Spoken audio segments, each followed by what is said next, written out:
এভাবে বলবো না তো কিভাবে বলবো? এ বাড়িতে কি মাছের মাথা খাওয়ার জন্য আর কোনো মানুষ নাই?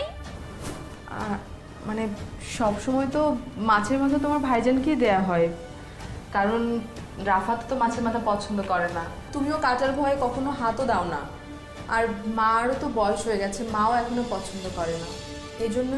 সেজন্যই তো নিজের স্বামীকে সব ভালো ভালো খাবার খাইয়ে দিচ্ছ, তাই না? বাহ, মাছটা যে কিনছে টাকাটা কোত্থেকে আসছে খেয়াল রাখছো? আমার স্বামী কত কষ্ট করে সংসার চালায় খেয়াল রাখো?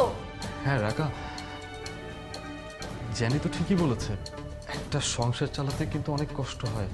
আর তার উপরে সংসারের দায়িত্ব যদি একজন পালন করে তাহলে তো তার উপরে কোনো কথাই থাকে না।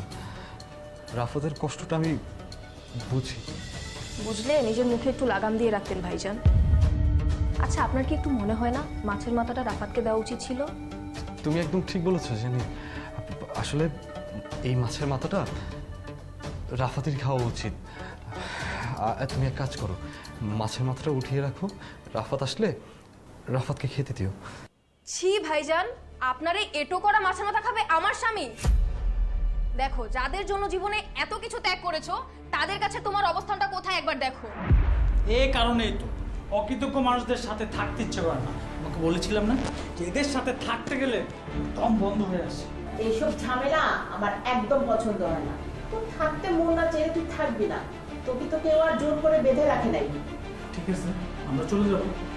আমরা চলে যাব মানে? এই বাড়ি আমাদের, আমরা কেন যাব? গেলে যাবে ভাবি আর ভাইজান, আমরা কেন যাব? মানে তোমরা এমন করে কথা বলছো কেন? মানে একটা মাছের মাথা খাওয়ার জন্য তোমরা এভাবে কথা শোনাচ্ছ তোমার ভাইয়াকে?